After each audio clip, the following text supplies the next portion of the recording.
थोड़ा सा एक हटके टॉपिक है अपार्ट फ्रॉम दो all those chemical reactions. The topic is optical activity.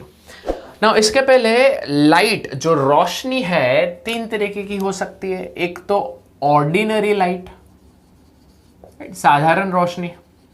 एक हो सकता है क्या, मोनोक्रोमैटिक लाइट. और एक हो सकता है क्या, प्लेन पोलराइज्ड लाइट. ना इसके बारे में तो आप फिजिक्स पढ़ते हो, आप मुझे सिखा सकते हो इन डिटेल. बट बेसिक्स अगर जानना है तो क्या है, ऑर्डिनरी लाइट में डिफरेंट वेवलेंथ होता है एंड वो डिफरेंट प्लेन्स में वाइब्रेट करते हैं. मोनोक्रोमैटिक में वेवलेंथ तो सेम होगा, सेम वेवलेंथ, बट वो लोग डिफरेंट प्लेन में वाइब्रेट करेंगे. बट प्लेन पोलराइज्ड लाइट में क्या होता है, you have same wavelength as well as same plane vibrating in same plane. Now सवाल ये है कि ये मोनोक्रोमैटिक लाइट बनता कैसे है. चलो इसको भी देख लेते हैं. लेट्स से एक ऑर्डिनरी लाइट है हमारे पास, राइट. किस तरीके से ये सब दिशा में ये घूम रहा है ना. इतना भी डिटेल में नहीं कि फिजिक्स में पढ़ाने लगूं. ये ऑर्डिनरी लाइट है, ऑर्डिनरी लाइट. नाउ इसको हम पास करेंगे एक प्रिज्म से. ये कुछ इस तरीके से दिखता है. अब बोलेगा सर ये प्रिज्म तो नहीं दिखाई दे रहा है. Actually it is a combination of two prisms. एक यहां पर देखो और एक ऊपर, राइट. ये दो, और इन दोनों को हमने, इसको बोलते हैं निकोल्स प्रिज्म. क्या बोलते हैं, निकोल्स प्रिज्म. CaCO3 इसका केमिकल कॉम्पोजिशन होता है. तो अच्छे से क्रिस्टलाइन स्ट्रक्चर बना के यहाँ पर प्रिज्म बनाया जाता है. ना ये जो चिपकाने के लिए यूज किया जाता है, क्या बेस्ट चीज क्या है, फेविकॉल है ना. लिखना मत, फेविकॉल, फेविकॉल. कैनेडा बैल्सम, क्या कैनेडा बैल्सम. कैनेडा बैल्सम क्या करता है, वो रिफ्रैक्टिव इंडेक्स जो है ग्लास का, प्रिज्म का, उसके साथ इंटरफियर नहीं करता है. So it acts as a very good glue here. बराबर. जब निकोल्स प्रिज्म से पास करेंगे तो अपने को क्या लाइट मिलेगा, प्लेन पोलराइज्ड लाइट. कुछ इस तरीके से बात समझ में आ रही है. सो ये है अपना plane polarised light. Simple. Sir आपने टॉपिक लिखा है ऑप्टिकल एक्टिविटी, ये लाइट के बारे में क्या बात कर रहे हो. अब मेन मुद्दे के बारे में बात करते हैं. काम करते हैं ना, व्हाट यू डू इज पहले इसको नोट डाउन करो, फिर इरेज करके अच्छे से मैं ऑप्टिकल एक्टिविटी आपको समझाता हूं. कर लिया, लिख लिया. चलो ऑप्टिकल एक्टिविटी. अब हम सिर्फ और सिर्फ कौन से लाइट के बारे में बात करेंगे, plane polarised light, PPL. So imagine करते हैं अपने पास प्लेन पोलराइज्ड लाइट है, same wavelength, vibrating in same plane. इसको हम एक सोल्यूशन से पास करते हैं, राइट. और ये जो भी एक्सपेरिमेंट है ये एक इंस्ट्रूमेंट में होता है जिसको बोलते हैं पोलैरीमीटर. क्या बोलता है, पोलैरीमीटर. हाँ, इसको हमने पास किया एक सोल्यूशन से. कौन सा सोल्यूशन है बाद में देखते हैं. तो वो सोल्यूशन क्या करता है, प्लेन पोलराइज्ड लाइट को या तो वो राइट साइड में रोटेट कर सकता है या तो उसको वो लेफ्ट साइड में रोटेट कर सकता है, राइट. अगर इस सोल्यूशन ने लाइट को राइट में रोटेट किया तो इस सोल्यूशन या इस कंपाउंड जो इसके अंदर है उसको हम लोग बोलेंगे डेक्स्ट्रो रोटेटरी. क्या बोलेंगे, डेक्स्ट्रो रोटेटरी. अगर लेफ्ट साइड में रोटेट किया तो इसको क्या बोलेंगे, लेवो रोटेटरी, है ना. लेवो रोटेटरी, राइट एंड लेफ्ट. इसका सिंबल कैसा होता है, आप स्मॉल d लिख सकते हो या तो फिर प्लस साइन लिख सकते हो. इसका सिंबल क्या है, आप स्मॉल l लिख सकते हो या माइनस लिख सकते हो, है ना. और कितने एंगल से रोटेट करता है, थीटा. और इस एंगल को क्या बोलते हैं, ऑप्टिकल एंगल. क्या बोलते हैं, ऑप्टिकल एंगल. चलो बढ़िया है. कुछ किताबों में आपको स्टैंडर्ड ऑप्टिकल एंगल ऐसा अल्फा भी दिखाई देगा. हाँ, तो ऑप्टिकल एंगल ही है वो. अब ये जो प्रोसेस है लाइट को लेफ्ट और राइट में घुमाने का, इसी प्रोसेस को क्या बोलते हैं, ऑप्टिकल एक्टिविटी. और जो कंपाउंड इसको रोटेट करता है उसको क्या बोलते हैं हम लोग, optically active compound. Optically active compound. Now sir कौन से ऑप्टिकली एक्टिव कंपाउंड है, just to keep the basics, right. जिसके अंदर ये कार्बन होगा, बोलो, प्रोनाउंस करो. इसका नाम क्या है, फर्स्ट शॉट में तो लोग इसको चिराल बोल देते हैं. अभी देखो जो दिमाग में वही जबान पे आता है ना, इसको क्या बोलते हैं? Chiral carbon. क्या बोलते हैं? Chiral carbon. या तो फिर इसको ऐसा भी बोल सकते हैं असिमेट्रिक कार्बन। बोले तो अगर एक कार्बन है वो 4 सिंगल बॉन्ड बना रहा है और चारों ग्रुप क्या है? डिफरेंट है, ए बी सी डी।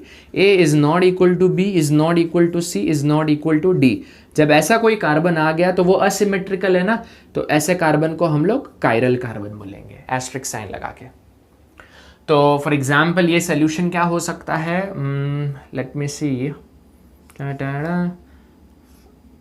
हाँ, क्या नाम है इसका? इसका नाम है 2-क्लोरोब्यूटेन। 2-क्लोरोब्यूटेन। क्या ये कायरल कार्बन है? क्या कायरल कंपाउंड है? ये ऑप्टिकली एक्टिव है? यस। ये वाले कार्बन को देखो, 3 बॉन्ड है, चौथा बॉन्ड हाइड्रोजन के साथ है, इधर CH3 है, इधर C2H5, ऊपर Cl है। So this carbon is chiral ना, so this is what two chlorobutane is chiral, so this is optically active.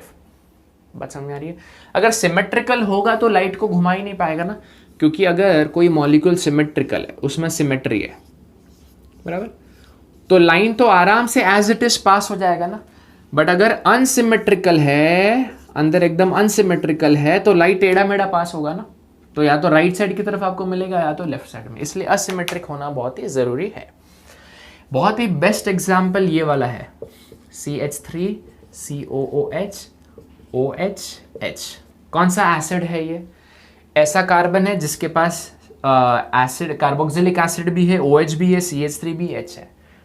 ये दही में पाया जाता है। कौन सा है? LAC, लैक्टिक एसिड बोलते हैं। क्या बोलते हैं इसको? Lactic acid. Even your glucose, glucose क्या है? CHO COH COH COH COH CH2OH, है ना। यहाँ पर H है, H है, H है, H है ना। याद रखें, ग्लूकोज जो भी कार्बोहाइड्रेट्स के स्ट्रक्चर्स हैं जिसमें OH अगर राइट में है तो राइट में ही ड्रॉ कर देना है, कैसे भी नहीं, इसका फिक्स्ड कॉन्फ़िगरेशन होता है इनका, है ना। तो इसमें ये वाला कार्बन देखो तो ये तो डबल बॉन्ड H है, तो क्या ये कायरल है? क्या नहीं। कायरल के लिए मैंने क्या बोला? 4 सिंगल बॉन्ड होने चाहिए, सो दिस इज नॉट कायरल। ये वाला कायरल है क्योंकि ऊपर 1 कार्बन है, नीचे देखो कितने सारे कार्बन है। ये वाला भी कायरल है, ऊपर 2 कार्बन है, नीचे 3 कार्बन है। ये वाला भी कायरल है, ऊपर 3 कार्बन है, नीचे 2 है। ये वाला भी कायरल है, ये नहीं है क्योंकि 2 हाइड्रोजन है। तो इसके पास कितने कायरल है? 1 2 3 4, 4 कायरल कंपाउंड है। तो सर ये कितने सारे ऑप्टिकली एक्टिव कंपाउंड बना सकता है OH को घुमा घुमा के? तो answer is 2 raised to n। 2 raised to n, n बोले तो कायरल कार्बन। कितने कायरल कार्बन है? 4 ना, तो कितना आंसर आ जाएगा? 16। हाँ, 8 × 2 16, आंसर वुड बी 16। तो ये 16 अलग अलग ऑप्टिकली एक्टिव कंपाउंड बना सकता है। ऑप्टिकल आइसोमर्स बोलते हैं उनको। क्या बोलते हैं? Optical isomers. तो बात समझ में आ गई? बात समझ में आ गई? ऑप्टिकल एक्टिविटी क्या है? लाइट को घुमाने की प्रक्रिया को बोलते हैं ऑप्टिकल एक्टिविटी, और जो घुमाता है उसको क्या बोलते हैं? Optically active compound. कौन घुमा सकता है? जिसके पास कायरल कार्बन है, बोले तो असिमेट्रिक कार्बन है। Clear? So this is optical activity. इसके बाद में कुछ टर्मिनोलॉजीज पढ़ते हैं। What is enantiomer, what is racemic mixture, right. इसको नोट डाउन करें जल्दी, अच्छे से नोट्स बनाइएगा। आई एम श्योर कि आप अच्छे से ही नोट्स बना रहे हो, ठीक है। इसको इरेज कर देता हूं। अब क्या हेडिंग लिखोगे? इनैंशियोमर। कुछ बोल रहे सर कौन सा मर? बताता हूं मैं, यहां पे लिखता हूं मैं, enantiomer. What is this enantiomer? Enantiomers are optically active compounds which are non-superimposable mirror images of each other. Mirror images of each other. कहने का मतलब क्या, अगर मैं यहाँ पे लैक्टिक एसिड ड्रॉ करूँ, CH3, यहाँ पे ले लेता हूँ OH, यहाँ पे ले लेता हूँ H, और यहाँ पे क्या ले लेता हूँ COOH। इसका हम लोग मिरर इमेज बनाते हैं। ये मिरर है, कंघी नहीं है, क्या है? मिरर है। तो ये C का तो CH3 होगा ना यहाँ पे, ये भाई साहब उधर चले जाएंगे, राइट। ये OH यहाँ पर आ गया, ये COH यहाँ पर आ गया, राइट। और यहाँ पर क्या आ जाएगा? H। कुछ लोग मैंने देखा है एग्जाम में कंप्लीट मिरर इमेज बनाते हैं। कैसे कंप्लीट मिरर? ये कंपाउंड दिया, इसका अगर मिरर इमेज बनाना है तो एकदम ध्यान से ये C है, उसका मिरर इधर C आएगा ऐसे, ये H आएगा ऐसे, और 3 को ऐसे लिखेंगे, ये है इसका मिरर इमेज। अरे मेरे भाई माफ कर राइट इस तरीके से नहीं बनाना है, इस तरीके से बनाना है, राइट। सो अगर मैं इस मॉलिक्यूल को उठाऊं और एज इट इज इसके ऊपर रखूं तो क्या ये एक दूसरे के ऊपर इम्पोज होंगे? क्या नहीं होंगे ना, इसलिए क्या बोला है, नॉन सुपर इम्पोजेबल। अच्छा समझ आ गई? हाँ, मतलब कंप्लीटली उल्टा। इनैंशो मतलब ऑपोजिट, कंप्लीटली ऑपोजिट। अगर इसका एक पर्टिकुलर कॉन्फ़िगरेशन है तो उसका उल्टा ही कॉन्फ़िगरेशन राइट साइड में आएगा आपको। RS कॉन्फ़िगरेशन बोलते हैं, इसके बाद हम पढ़ेंगे। Now there is something called as racemic mixture. अब ये रेसिमिक मिक्सचर क्या है, ध्यान दीजिएगा। It is an equimolar mixture, equal quantity equal concentration, right? It is a equimolar mixture of dextro and levorotatory compounds to give an optically inactive mixture या solution called as racemic mixture। नहीं समझे? जैसे for example ये dextro rotatory है, लेवो rotatory है, ये 30 degree से रोटेट करता है और राइट साइड में रोटेट करता है ना, तो मैं +30 डिग्री लिखूंगा। ये लेफ्ट साइड में -30 डिग्री से रोटेट करता है। इसका जितना कॉन्सेंट्रेशन लिया उतना ही इसका लिया, दोनों को ऐड कर दिया, तो प्लस और माइनस तो एक दूसरे को कैंसिल कर देंगे ना, तो जो रिजल्टिंग सोल्यूशन आएगा क्या वो लाइट को घुमा पाएगा? नहीं, वो ऑप्टिकली इनएक्टिव हो जाएगा। वैसे टाइप के मिक्सचर्स को क्या बोलते हैं? Racemic mixture, right. तो रेसिमिक मिक्सचर को कैसे डिनोट करते हैं? DL, दोनों एक साथ लिखो या तो फिर प्लस माइनस, इस तरीके से लिखो। ये रिप्रेजेंटेशन है किसका? रेसिमिक मिक्सचर का।